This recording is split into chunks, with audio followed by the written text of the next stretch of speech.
Last time, we practiced clapping and counting along to songs in order to help us feel the rhythm of the music better and even to learn to tap the tempo and then use that for practicing.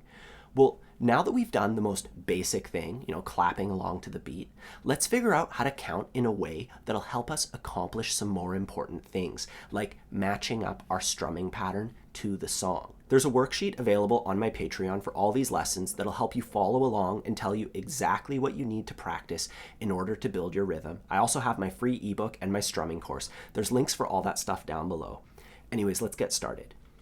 When we're counting 1, 2, 3, 4, 1, 2, 3, 4, we're counting quarter notes. And really quick theory lesson here, a measure is a measure. We measure how long music is in measures. And we commonly divide each measure into 4 equal parts, or 4 quarters.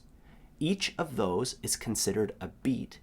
We assign a number to each one, and that's where 1, 2, 3, 4 comes from. That's the base level of rhythm, quarter notes. And quarter note counting is 1, 2, 3, 4.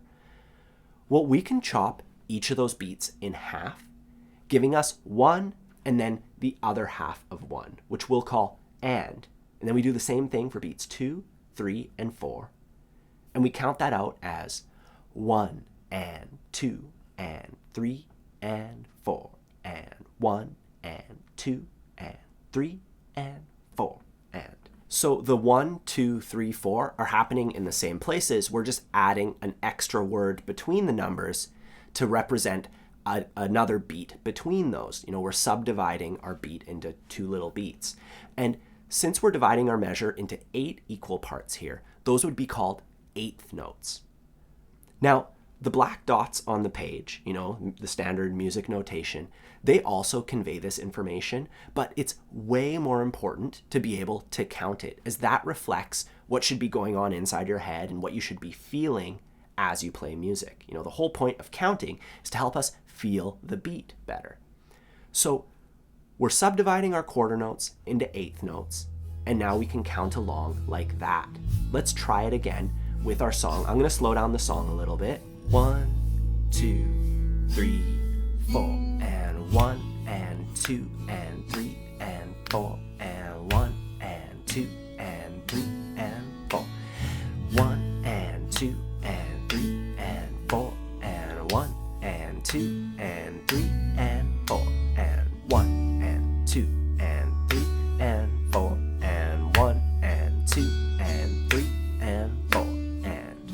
Now, this is important because our strumming patterns will, most of the time, fall within these beats. The numbers are the downstrokes and the ands are the upstrokes. So we can move our arm down and up as we count. Do this at your own pace, going 1 and 2 and 3 and 4. And you could even cover the strings with your chord hand to mute them as you go down, up, down, up. 1 and 2 and 3 and 4 and. And if we do this while counting along to the song, it helps us feel the pace and learn to stick to the beat physically, not just by counting, but by feeling it with your arm. That's the same pace your arm is going to be going if you were strumming the song. 1 and 2 and 3 and 4 and 1 and 2 and 3 and 4. 1 and 2 and 3 and 4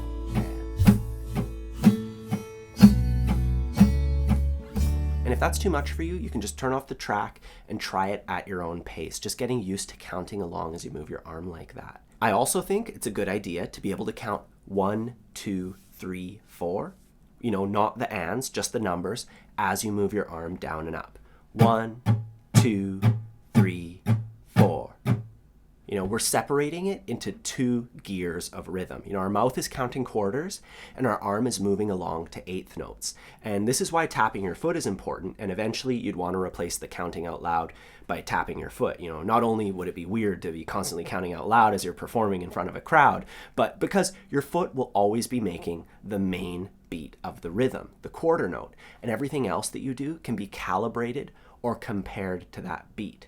So we start by counting it, and Just think of down and up as one thing.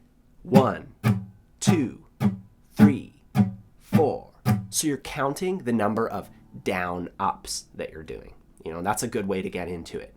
And eventually you take that and instead of counting, you tap your foot. This is the gateway into that. So your assignment today is to practice just like that, counting along to a song and moving your arm in eighth notes on a muted guitar, just like this, on muted guitar strings.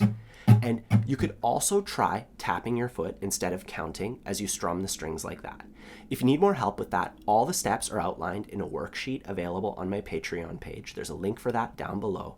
Also below, you'll find a link to my free ebook, and I just released a new course covering rhythm and strumming from beginner to advanced. It's called Strumming Made Simple, and it goes over everything that you'd need to develop your sense of rhythm, to learn how to tap your foot, to learn how to strum while singing, to be able to extract the rhythm from songs. And it all is explained starting with the simplest steps. The whole thing is that I don't just want to show you a bunch of advanced concepts and leave you to it. I want to show you step by step how we can get there from scratch.